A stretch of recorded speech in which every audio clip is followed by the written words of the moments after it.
Dracula. I bid you welcome. Верувам дека не постои човек на планетава што не слушнал за најпознатата хорор легенда вампирот Дракула. Фикцијскиот гроф Дракула, како што знаеме, е вампир благородник, насловен лик и главен антагонист во романот Дракула на писателот Брам Стокер, напишана во 1897 година, кој што се прославил со оваа новела за век и веков. Па каде што дури и самиот Стивен Кинг ќе изјави дека тоа е романот од кого самиот учел. Како архетипски вампир, Дракула се појавил подоцна и во многу други дела од масовната култура, кои што на некој начин не се поврзани со овој роман. Она што е за нас важно и што со сигурност може да се потврди дека главната инспирација на Стокер за главниот лик во неговиот роман бил вдахнат од вистинска историска личност, односно од влашкиот војвода Влад III, познат како Цепеш, кој живеел во 15 век и кој бил запамтен како најкрвавиот гроф во Европа и светот. Сите знаеме и сме слушнале за филмовите и книгите, но колку знаеме за правата историја на прототипот, неговото потекло, а воедно и на кој јазик зборувал и пишувал грофот, поточно војводата. Брам Стокер бил, како што знаем, ирски писател и публицист кој на крајот од 19 век се преселил во Лондон и тука станал член на една окултна ложа каде што се запознал таму со унгарскиот ориенталист, инаку евреин по потекло, Армин Вембри. Овој лик му раскажувал на Стокер разни легенди и приказни за Владислав III, познат како Цепеш или Коло набивачот, што го инспирирало на крајот на денот Стокер да ги раскаже овие приказни во својот роман Дракула на еден уметнички начин. Сликата на вампирот всушност доаѓа токму од символиката дека грофот Дракула, набивајќи ги османлиите на колец, символично им ја пиел крвта. Кнезот на Влашка Влад III, познати како Влад Цепеш, нели, или едноставно како Дракула, 3 пати бил војвода на Влашка, владејќи од 1456 година до 1462 и во контекст на историјата Влад III е најпознат по неговиот жесток отпор против Османлиското царство и неговото проширување, како и методите со кои ги казнувал неговите непријатели. Романскиот фолклор и литература од друга страна го сликуваат Влад Цепеш како свој народен херој. Неговата репутација во родната земја, односно денешна Романија, е на човек кој застанал пред странските и домашните непријатели, давајќи му речиси спротивен символизам од вампирот на Стокер. Во Романија тој денеска, како што знаеме, се смета еден од најголемите водачи во историјата на земјата и се наоѓа на списокот на 100 најголеми романци во телевизиската серија Мари Романи, која беше имитувана некаде во 2006 година. Но дали овој национален херој на денешните романци бил навистина ексклузивно само нивни, и дали тука има нешто што сепак се прекјутува од мејнстрим историографијата. Затоа ќе се обидам сега да го расветлам неговото потекло, идентитет, а воедно да дискутираме околу јазикот и писмото со кој се служел самиот Влад Тепеш Дракула. Ќе започнам најнапред со латинската изрека nomen est omen, или името е знак, или името кажува. И верувам дека нема потреба од никаков дополнителен коментар или објаснување дека неговото име Влад е всушност само еден скратен облик од името Владислав, кое и денес се уште обстанало меѓу словенските народи. Некои мислат дека Дракула е само фикциски вампир, а историската личност позната како Владислав Тепеш, наводно не требало да се нарекува Дракула. Сепак се е многу комплицирано, затоа што Владислав Тепеш не се нарекувал Тепеш за време на неговиот живот, туку тој надимак го добил подоцна, поради тоа што водел сурова борба со османлиските разурнувачи,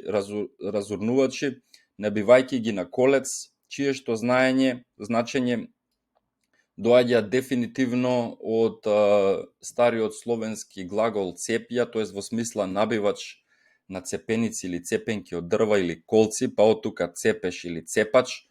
Значи, неговиот посмртен прекар Цепеш е потикнат според убивањето на неговите противници со набивање на колци или на цепеници. Тој исто така и во Турција е познат као казик или војвода, што се преведува буквално како војвода на колнувач.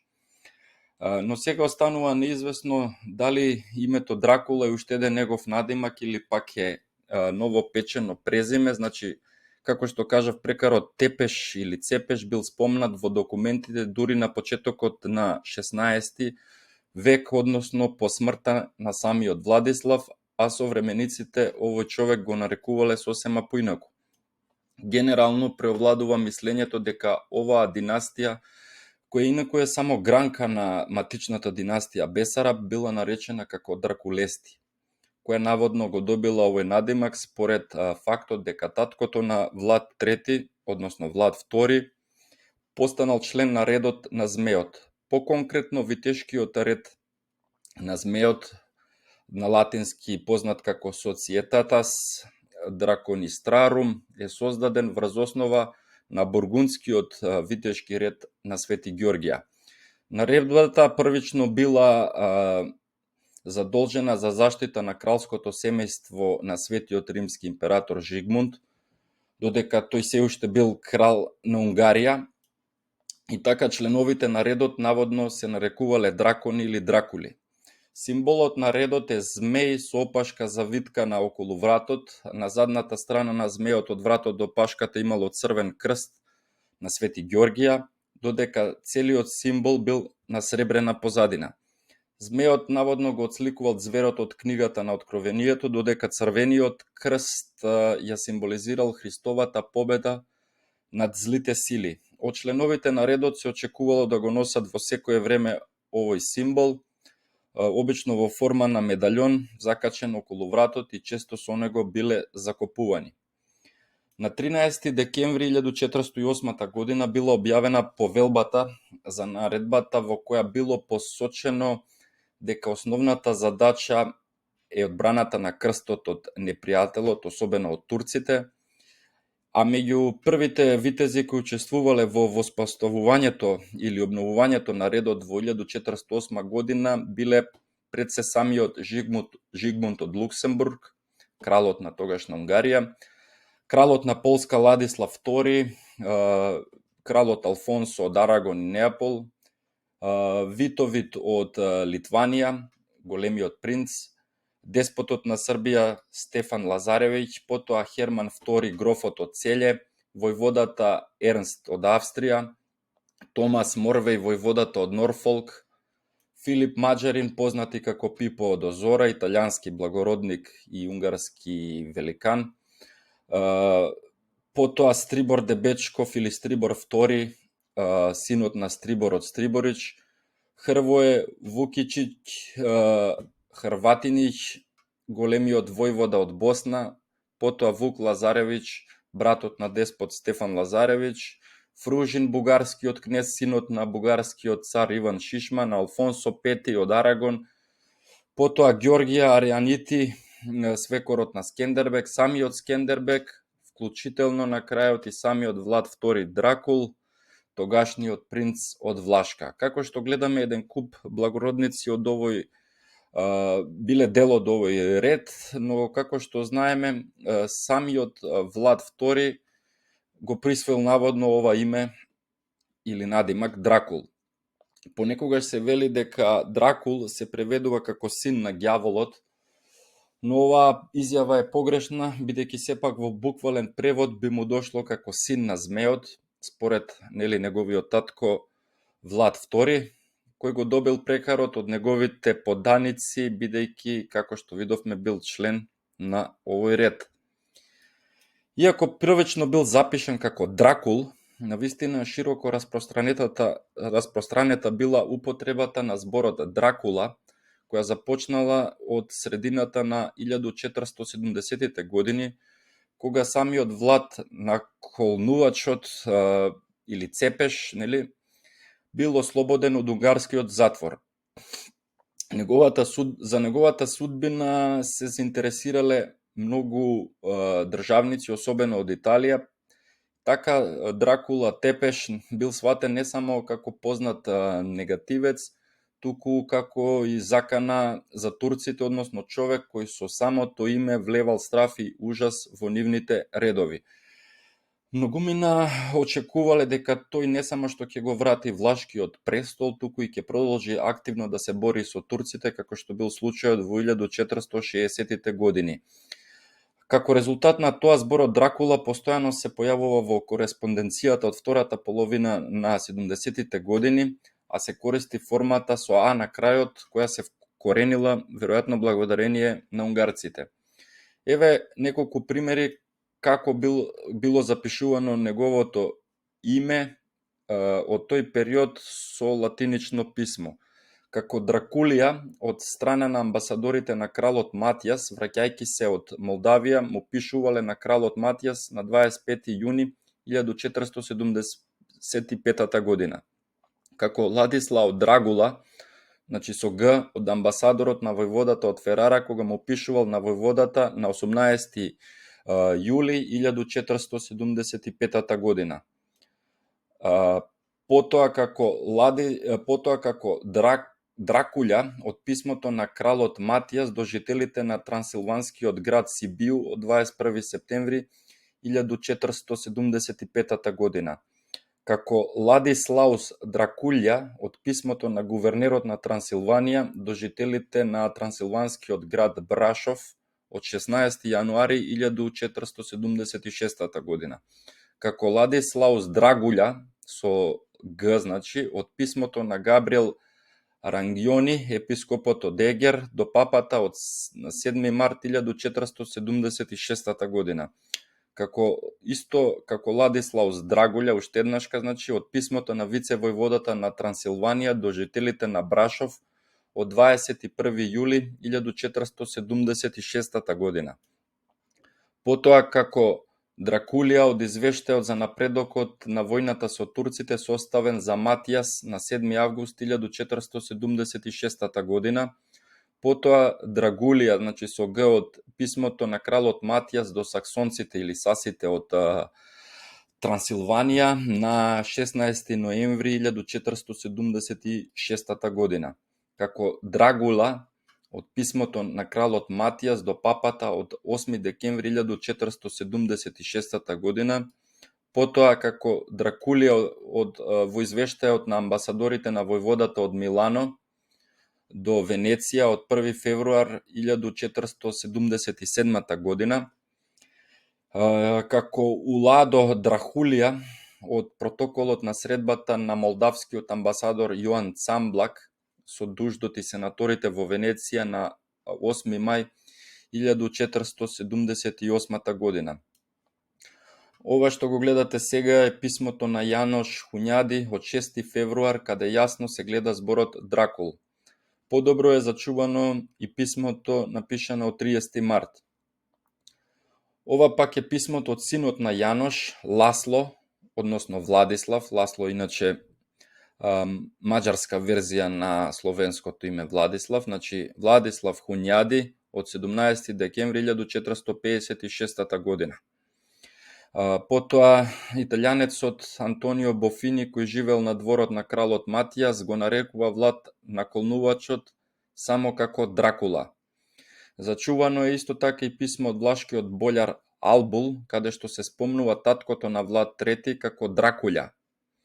Ова е писмото од неговиот роднина дан од 2 април 1459 година. Ова е писмо на дан пак од 5 април истата година, каде е запишан со кирилично писмо како Дракуле. Ова е уште едно писмо од кралот Матијас од 1475 година, каде што е напишано неговото име како Дракуља.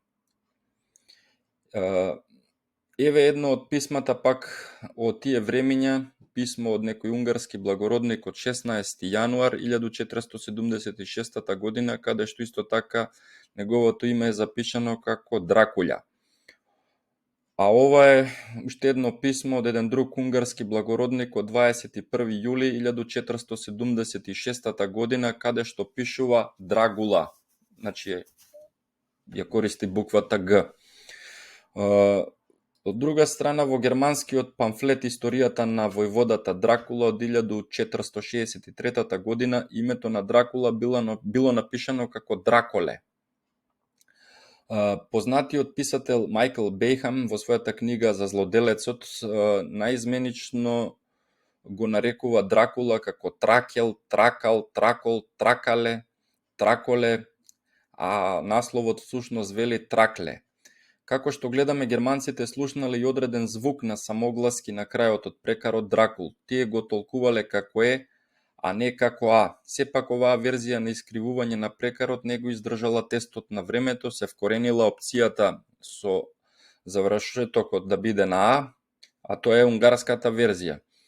И токму унгарскиот кралски двор станал извор на бројни шеги за Дракула кои се прошириле низ Европа, па дури и во Русија. Односно, унгарците го дале името на Дракула, создавајќи одредена традиција на изговор.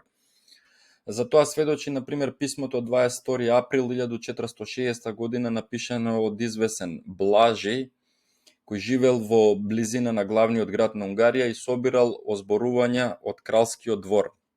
Писмото напишано на латински јазик ја користи формата Дракулја. Како што гледаме, некои го имале запишано неговото име со буквата Г, која е фонетски, да речеме, блиска до буквата К. Во тоа време сите веќе биле навикнати да го нарекуваат Влад III како Дракула.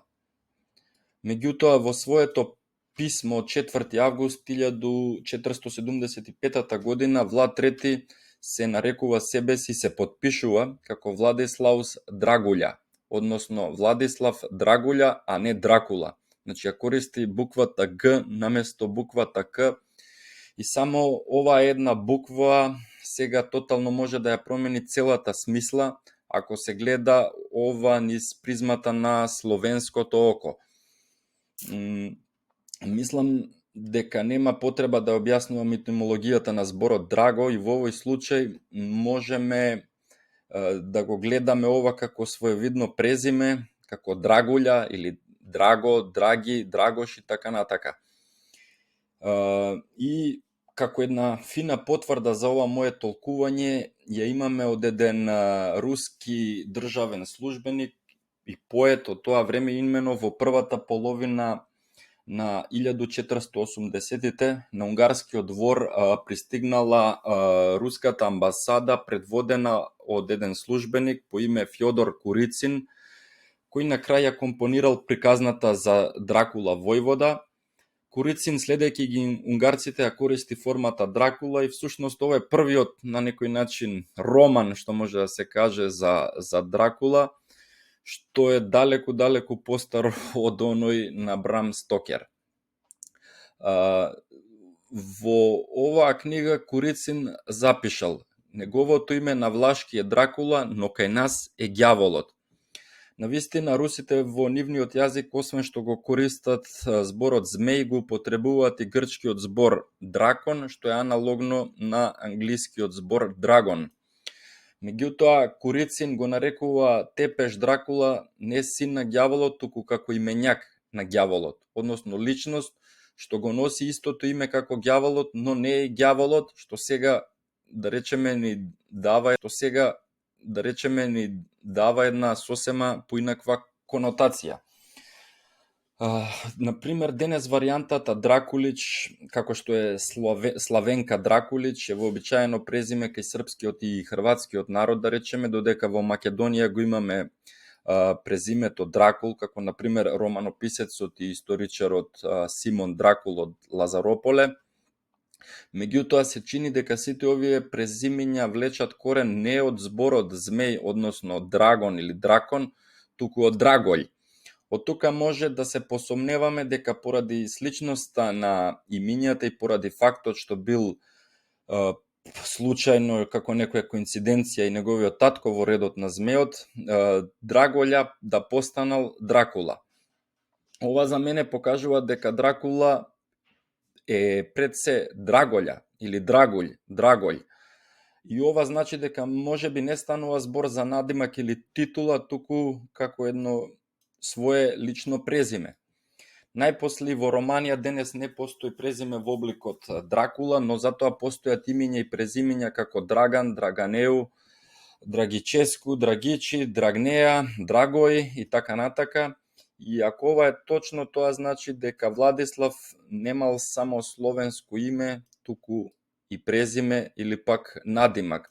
Да повторам дека името се извитоперува и ја менува целата смисла ако се протолкува со латинскиот јазик, чиј дериват е романскиот, а и воедно влашкиот јазик, па дури во рускиот како еден увезен грчки или латински збор, каде словенското драго или драгулј постанува дракул, драко, дракон, па све до англискиот збор драгон, односно змеј, што символички, митолошки може да се спореди со ѓаволот, односно како еден хтонски символ за искушението и подземјето.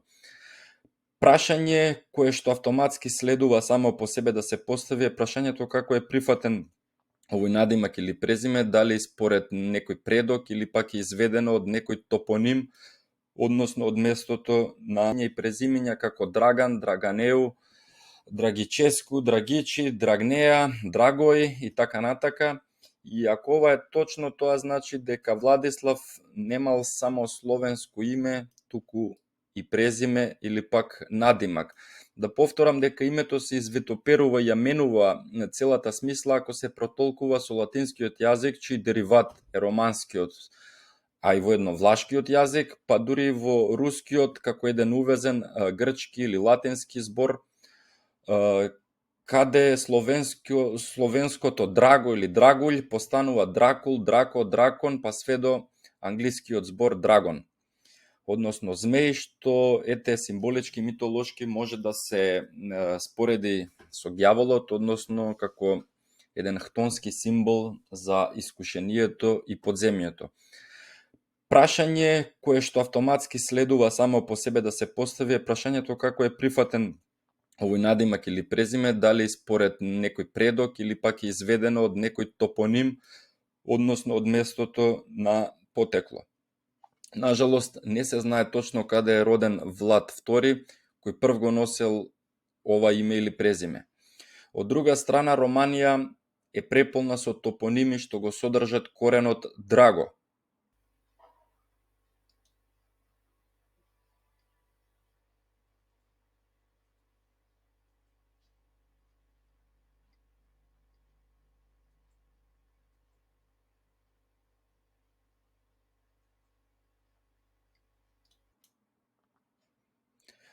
Исто така, во самата династија Дракулести, например, го имаме и Влад VI Драгомир, чиј корен, како што гледаме, е Драго, познат бил и како монахот, кој бил владетел на Влашка во 1521 година.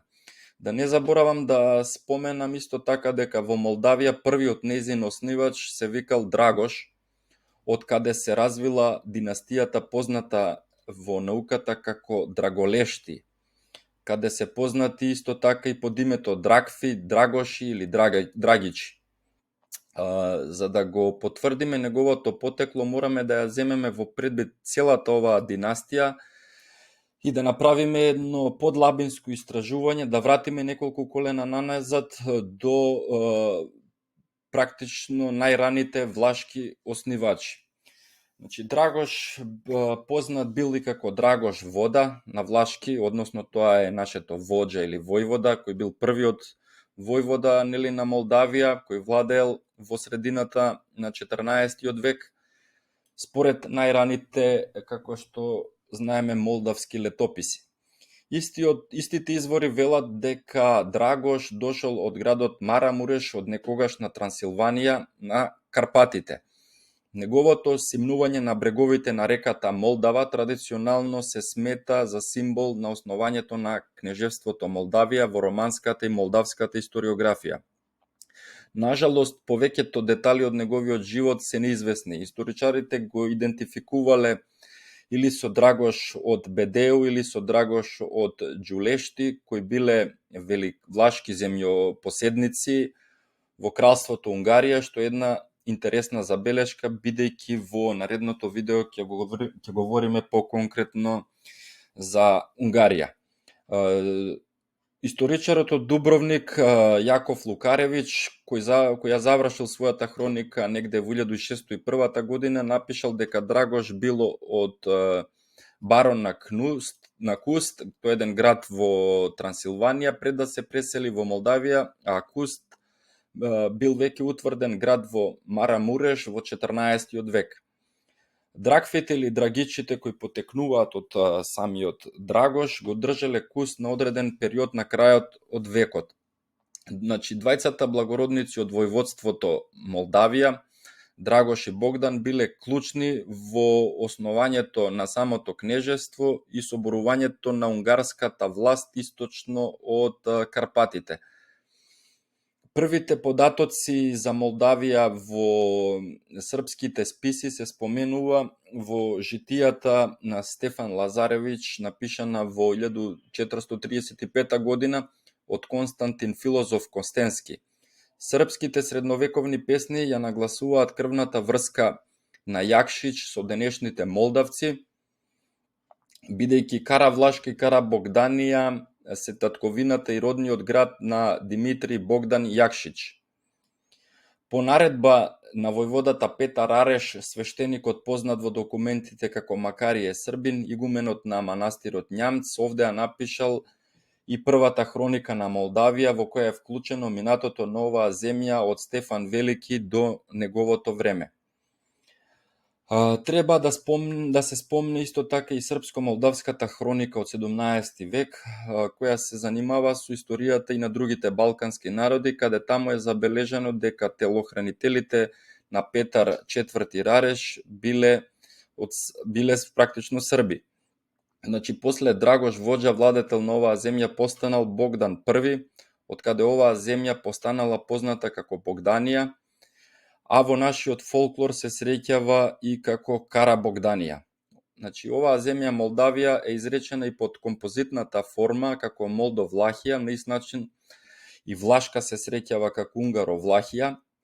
На отомански турски за Молдавија, например, се користи изразот Богдан Ифлак, што во превод значи Богданова Влашка, а понекаде се среќава и како Кара Богданија, односно Црна Богданија. Куќата на Богдан, вообичаено наречена и како Богдановци, била владеачка фамилија која го основала кнежеството Молдавија, како што кажавме, со зачетникот Богдан I, давајќи ја првата линија на кнезови кои де факто биле тесно поврзани со влашките владетели Бесарабите, од каде потекнуваат и дракулестите, поврзани кои биле со нив преку неколку бракови низ времето. Значи, оваа фамилија е родбински врзана со куќата на Бесарабите, од каде потекнува и самиот Влад Дракулј. Значи, династијата на Бесарабите знаеме дека се дели на две гранки, дефинирани како Данести и Дракулести, додека некои владетели од династијата позната како Крајовести, односно владетелите на Крајова, изјавиле дека потекнуваат исто така од Бесарабите, како што биле Неагое Басараб, односно Njegош Басараб, Матеј Басараб, Константин Сербан, потоа Сербан Кантакузин или Константин Бранковену, што е во суштина Бранковиќ.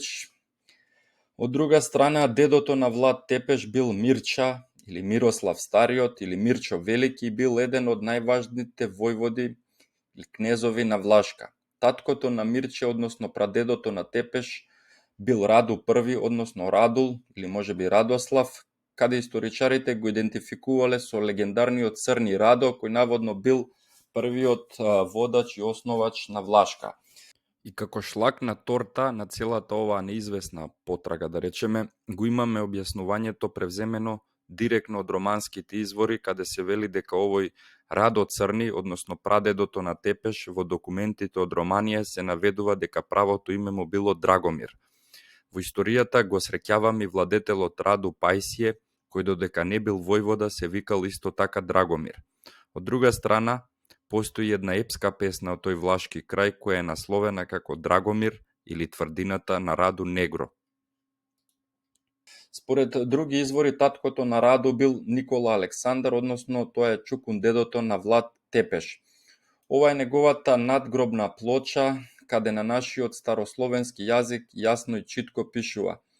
Цитирам: Во месец ноември, 16 ден, премина големиот и единствен владетел господин Јоан Николај Александру војвода, син на великиот Бесараб, во 6873 година, Индик трети, неговиот вечен спомен.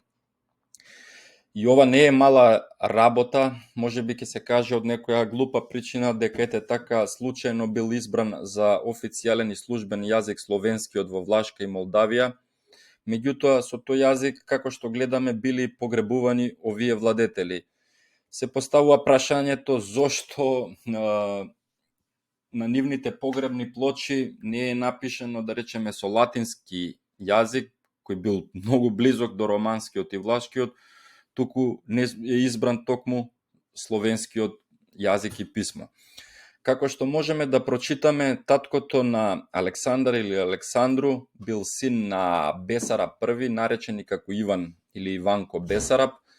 Исто така е познато дека постоела историска област во Молдавија која се нарекувала Бесарабија и која наводно го носи името според оваа династија. Тоа е клучен доказ и показ дека Бесарабите, освен со Влашка, тие се поврзани и со Молдавија, односно областа Бесарабија. Исто така знаеме со сигурност дека богданците биле родбински врзани со дракулестите. Самиот Влад Тепеш, ако не се лажам, бил внук на Богдан II, односно таткото на Стефан Велики, но останува неизвестно дали имаме поврзаност помеѓу дракулестите и драгулестите или драгичите, сеедно. Од друга страна, Владислав I, исто така наречен како Влајцу вода или Влајко војвода, бил владетел на Влашка помеѓу 1364 и 1377 година. Тој бил син на владетелот Николај Александар Бесараб и брат на војводата Раду I. Инаку Владислав бил вазал на бугарскиот крал Иван Александар и многу близок со самиот бугарски кралски двор. Неговата тетка Теодора Бесараб е мажена за видинскиот цар Иван Страцимир Бугарски. Таа била мајка на Константин II Асен и на кралицата Доротеја од Бугарија, сопругата на српскиот владетел од Босна Стефан Твртко I Котроманич. Гледаме поприлична испреплетеност со српскиот и бугарскиот двор. Бесараб I, основачот, познат во некои извори како Иванко Бесараб, бил војвода или принц на Влашка околу 1310 до 1352 година. Тој исто е сметан за првиот влашки владетел. Оваа лоза Бесараб е тесно врзана, како што гледаме, и со српската династија Неманич, односно неговата внука Ана Бесараб е последната царица на Србија. Таа била сопругата на Стефан Урош V, односно синот на царот Душан. Некои научници според ова име Бесараб сакаат да го извлечат неговото туркиско, куманско или печенешко потекло, меѓутоа од друга страна самиот основач Иван Бесараб бил син на извесен владетел, поточно кнез на Влашка, кој се викал Тихомир. Името било запишано на латиница како Токомири и било познато само од дипломата издадена од Карло I Унгарски на 26 ноември 1332 година. Дипломата се однесува на расколничкиот Бесараб, син на Токомери, нашиот неверен Влав. Сите овие владетели не се назначени како романци, туку во овие документи се користи името Власи, што е многу важно за нас во оваа ситуација. Ќе видиме и зашто. Тихомир бил женет за некоја Ана, која била ќерка на Лити Вој, односно тој е Љути Вое, кој бил војвода на Мала Влашка. За прв пат се споменува во дипломата на Јоанитите, издадена од унгарскиот крал Бела на 2 јули 1247 година. Дипломата им давала територии на витешкиот болничарски ред во банатот Северин и Куманија, со исклучок на земјата на Кенезатот или кнежеството на војводата Лити Вој, која кралот им ја оставил на власите како што тие ја држеле. Дипломата на кралот се однесува и на кенезатите, односно кнежествата во превод, на Фаркаш и Јован и на одреден војвода Сенислав, што во суштина е само една искривена верзија на Станислав или Светислав можеби. Имењата на Лити Вој и Сенислав научниците јасно ги прифатиле дека се од словенско потекло, а во кралската диплома јасно се вели дека се Власи, односно Олати. Од друга страна, тоа не значи дека Јоан или Јован или пак Фаркаш не биле словени, бидејќи името Фаркаш во буквален превод од маđарски значи вук, односно волк, што е типично име за србите кои во овие краишта започнале полека да го губат својот идентитет и да се маđаризираат и германизираат. И не сум јас единствениот што ова го приметувам, бидејќи Ласло Макај, еден унгарски историчар и универзитетски професор, роден 1914, починат 1989 година, предлага дека името на округот Валчеа во Романија ја означувал всушност историската земја на Фаркаш и го изведува незиното име од словенскиот збор волк или волк или валк, и од тука произлегува името на градот Валчеа во Влашка, денешна Романија, а главен град на оваа област денеска се вика Рамницу Валчеа, односно Волчја рамнина или пак Волчја долина во превод. Да напоменам дека гробот на Бесараб наводно е откриен во црквата Свети 40 маченици во Трново, каде што бил првично погребан и Свети Сава во денешна Бугарија. Владетелот управувал со помош на Бојарскиот совет и сигурно е дека некој го земале името Бесараб или го имале од своите предци, факт што како сигурно го забележал историчарот Јоан Конеа, кога вршел археолошки ископувања на ридот Тихомир во областа Тисман во денешна Романија. Тој идентификувал во 1940 година двајца жители со ова име, кои имаат своји куќи на улицата наречена Валеа Мица, која се наоѓала во подножјето на ридот Тихомир. Името Басараба, иако изумрело малку по малку, и денес го среќаваме во влашките семејства и фамилии. Бесарабските бољари, како што знаеме, им се спротиставиле на татарите со војски, иако нивната територија била освоена од нив, ниту пак јоанитите преку нивната диплома немале храброст да побараат дури и дел од оваа територија. Подоцна, бидејќи влашката територија била освоена со тежок судски процес во 1220 година, судски процес што го судел Охридскиот архиепископ, единствен инаку на Балканов, кој имал право да суди за оние од многу висок чин, благороднички. Процесот бил многу комплициран, бидејќи се однесувал на правата на владение, мирас и наследство кои постоеле за време на источно-ромејското владење или византиското во 12 век и која била прекината со привременото владење на она што некои го нарекуваат како Влашко-Бугарска империја. Во една романска објава на интернет открив дека спорот се однесувал на две големи благороднички семејства поврзани од благородната лоза на Литивој, упатена од Миле, кои по судењето доваѓаат од Македонија во планините Гор и Олд, и онаа на Јован Тихомир, кој со Константиновата грижа останал во Скопје.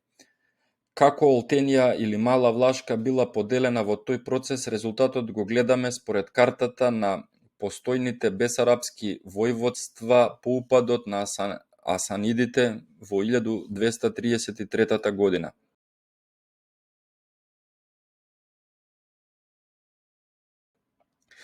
Српскиот историчар Срđan Пириватрич ја отфрла врската помеѓу Константин Тихи и Немањичи преку женска линија. Врз основа на податоците од географијата и сличноста во имињата, тој го поврзува Константин Тихо со братот на Немања, со Тихомир Завидовиќ, синот на Завида.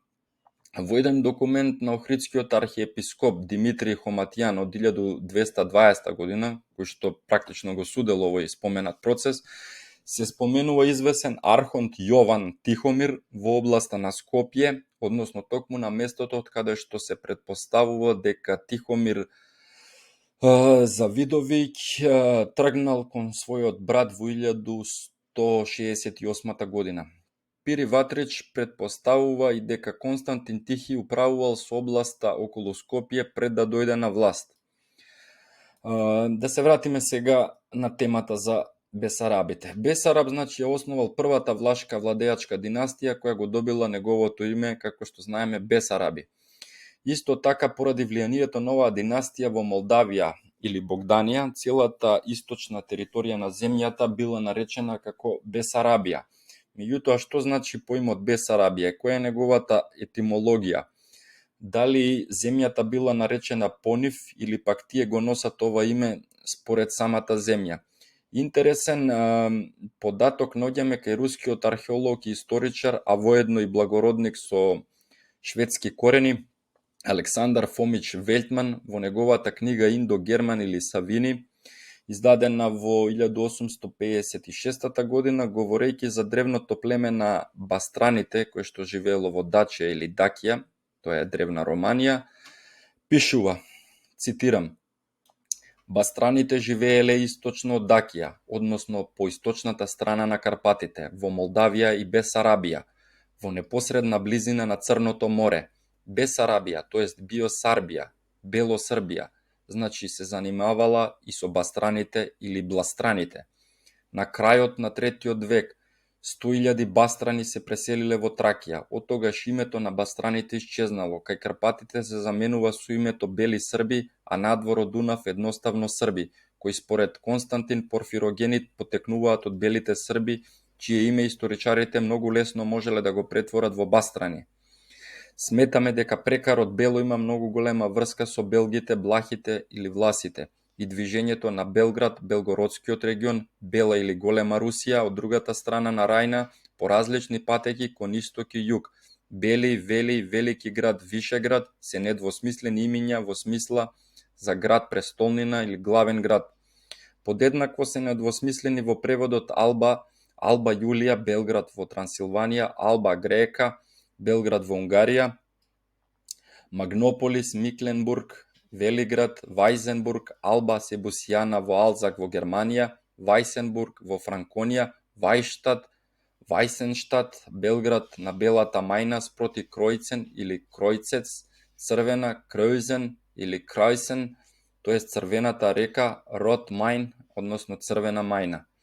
Движењето на белгородските, белите или великорусите под историските имиња Белги, Болги, Влахи, така натака од Галија и појавата на бугарите Блахи, Влах, Влаки на Волга со главен град Болград на Дунав, Бела или Голема Хрватска, Велика Моравија, Бело Србија го објаснуваат значењето на тие келти или гали на кои античките историчари им го препишуваат потеклото на некои народи на Дунав како илирски или тракиски, мешајќи ги белго-влахословените со влахолатините. Првите се западни, великоградски руси раселени во различни времиња од Галија, од римјаните, од Германија, од готите и од Волга, од мухамеданството и населени кај роднините во Карпатите на Дунав, во Илирија и Тракија. Вторите се римски воени колонизатори и со нив се хранат трупите пастирските популации од пасторалните рамнини на Галија и Италија. Имајќи предвид дека името Бастрани треба да се разбере како бели срби, на крајот потврдуваме дека србите кои припаѓаат на Јуриевското семејство, горски, хрватски и хорутански, ја сочинувале самата војска. Спореди со келтските бои, словенските бајунити или вајунити, полчани, пивчани, козаците, момаштвото, јунаштвото, сиромасите, кои формирајќи бригади или огради на седелечкиот народ, воделе номадски живот покрај границите, поделен на села или краишта, украни, окрузи, курени или крајни. Да напоменам сега дека под родот Јуриевски или Ѓуришки Велтман мисли и на родот на Рурик, кои дошле од словенска Германија, која на англиски се чита и како German или Germany, чие потекло од постаро време влечат, како што известува он самиот, ариците од Индија и Персија. Од друга страна, сиромаците или сиромасите, кои тука се спомнуваат, во тоа време имале друга конотација него денес и затоа Велтман пишува дека името им било доделено според значењето на воениот занает. Името Србин ги има глаголите сербити, сербитисе и именката сербление во смисла на воен рок, од каде доаѓа значењето на латинските зборови сервус или серво да се заштити и сервио да се служи.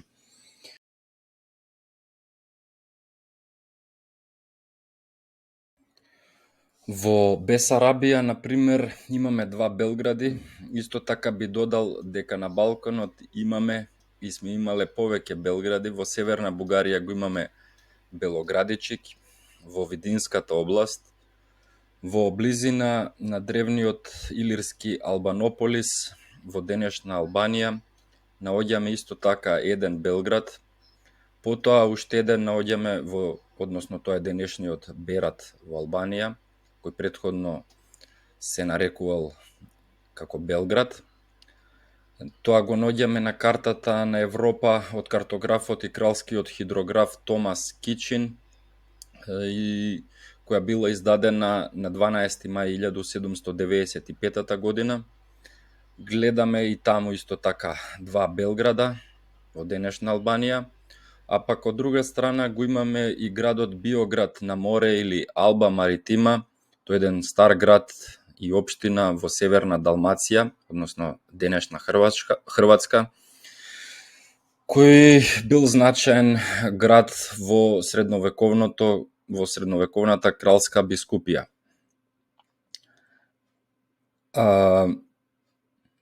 Од сето ова што го запишал Велтман се остава впечаток дека влахо-болгарите и србите се практично еден ист народ, додека конкретно под поимот Србин, особено во постаро време, според него се подразбирал воениот сталеж, додека под Власи се подразбирал првично пастирскиот, односно сточарскиот и трговскиот сталеж, а воедно и самиот, како што гледаме, прави разлика помеѓу влахо-словените и влахо-латините како еден вид романизирани домородни жители.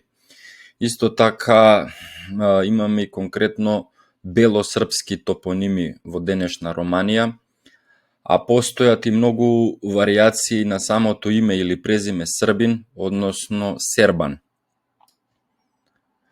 Во Молдавија, да речеме, од друга страна, ги имаме топонимите како што се Сербишт или Сербиен. Следнава слика што ќе ја приложам е педантно и детално работена етнографска карта и попис на населението во Австро-Унгарското царство 1846 година од страна на картографот Берхаус Хайнрих со краток наслов Етнографише карте дер Остеррейхен монархи. Еве ја тука етничката слика и пописот. Под број 1 имаме германци, поточно дојчери или тевтонци, со 5 дијалекти, вкупно 7 милиона 285.000. Под број 2 имаме Словени, вкупно 17 милиона и 33.000. Тоа се Чеси, Моравци и Словаци, 7 милиона 224.300. Под 2 Пољаци, Полци или Лехи, 2 милиона 374.600. Мало Руси, Русини или на латински Рутени, 2 милиона 822.400. Илиро Срби, 4 милиона 604.600. Срби Шокци или Рашани, Срби Шокци и Рашани, 2 милиона 622.400. Хрвати 813.300. Словаци Винди или Венети, милион и 167.300. Бугари кои се распрснале по унгарските земји 7.100. Под број 3 наведени се греко-романци, вкупен број на жители 7 милиона 284.000, од кои се италијанци и романизирани срби 5 милиона 183.000, Власи и румуни или цинцари 2 милиона 156.000, Франци расфрлани по германските и унгарските земји 6.000, Грци 6.100, под број 4 Албанци Кельменди со вкупен број од 2.500 жители. Под број 5 Ерменци во 3 филијали во Трансилванија 16.500, Хиндуси, Цигани 123.000. Под број 7 Маđари и Унгарци 4 милиона 810.400. Под број 7 Семити, Јудеи или Евреи 475.000. И под број 9 Турци османли околу 3.000. Од она што е тука интересно, што се појавува во графата, тоа е народот кој е тука дефиниран како италијанци и романизирани срби. Со бројка од 5 милиона 183.000, додека власите, како што гледаме, се изедначени со румуните или цинцарите, а нивната бројка е помала, речиси за дупло. На една романска интернет страница најдов на вистина интересно истражување кое се поклопува на некој начин недиректно, меѓутоа се поклопува со наодите на самиот Велтман. Според објавата, сепак ова објава не е на некој обичен истражувач како мене, туку на доктор Јонитеску Константин, каде едниот од насловите му гласи: Бесарабите не се кумани, тие потекнуваат од децибалските срби. Што во суштина се практично и најстарите жители на Дакија, односно античка Романија. Еве што пишал конкретно, цитирам: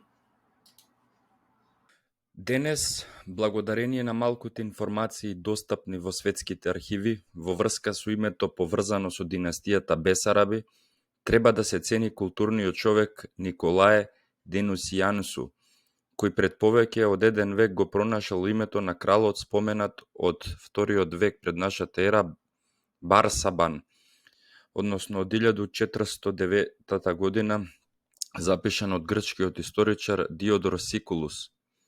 Ја напишал книгата Историска библиотека, во која биле дадени информации за Јулиј Цезар, за битката кај Дромхет со Лизимах, за Месопотамија, Египет, Индија, Скитија, Грција и Арабија. Тој пишувал и за географот од Равена, кој направил карта на светот во 650 година, врз основа на грчки извори.